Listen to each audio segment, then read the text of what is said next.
Good afternoon सगळ्यांना. Welcome back to my channel. तर मिशोवरून मी एक प्रोडक्ट मागवलं होतं. तर हा एक स्पॅच्युला आहे. क्वालिटी वाईज खूप छान आलेला आहे आणि अंडर 100 रुपीज आहे. तर तुम्ही नक्की ट्राय करू शकता.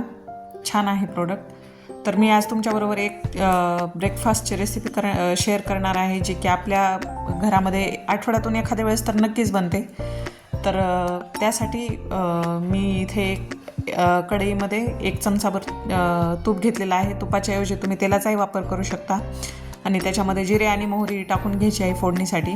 तर मी आज तुमच्याबरोबर उपम्याची रेसिपी शेअर करणार आहे, जे की तुम्हाला टायटलवरून समजलंच असेल.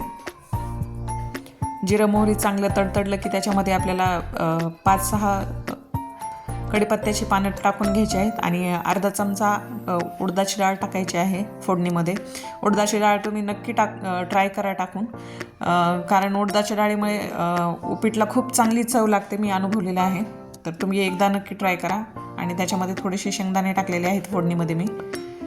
सगळ्या गोष्टी आपल्याला 1 मिनिटभर परतून घ्यायच्या आहेत, थोडंसं लालसर होईपर्यंत.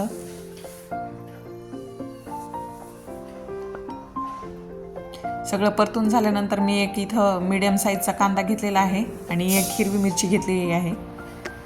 तिखट तुम्ही तुमच्या आवडीनुसार टाकू शकता, कमी जास्त.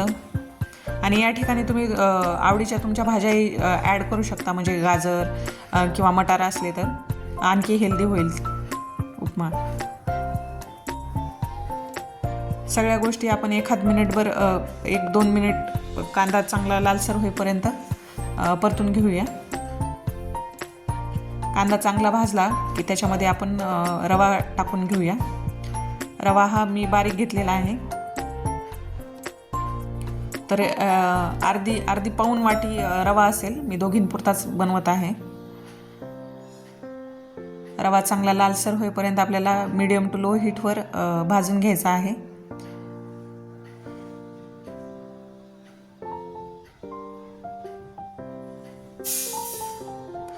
इथे तुम्ही बघू शकता रवा थोडा चांगला भाजलेला आहे.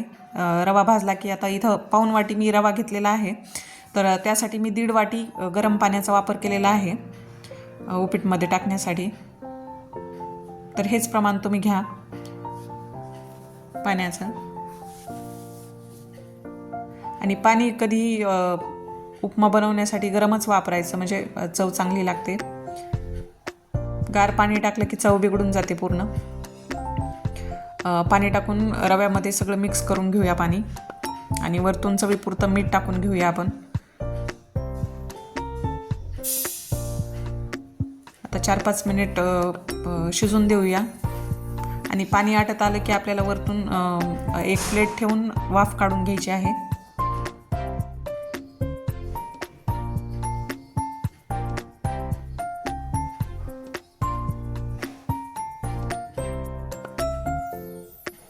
इथे तुम्ही बघू शकता पाणी आटत आलेलं आहे. वरती आपण प्लेट ठेवूयात. 1-2 मिनिटानंतर तुम्ही बघू शकता इथे चांगला शिजलेला आहे, उपमा तयार झालेला आहे. वरतून तुम्ही कोथिंबीर टाकू शकता आवडीनुसार. व्हिडिओ आवडला असेल तर लाईक, शेअर, सबस्क्राईब नक्की करा.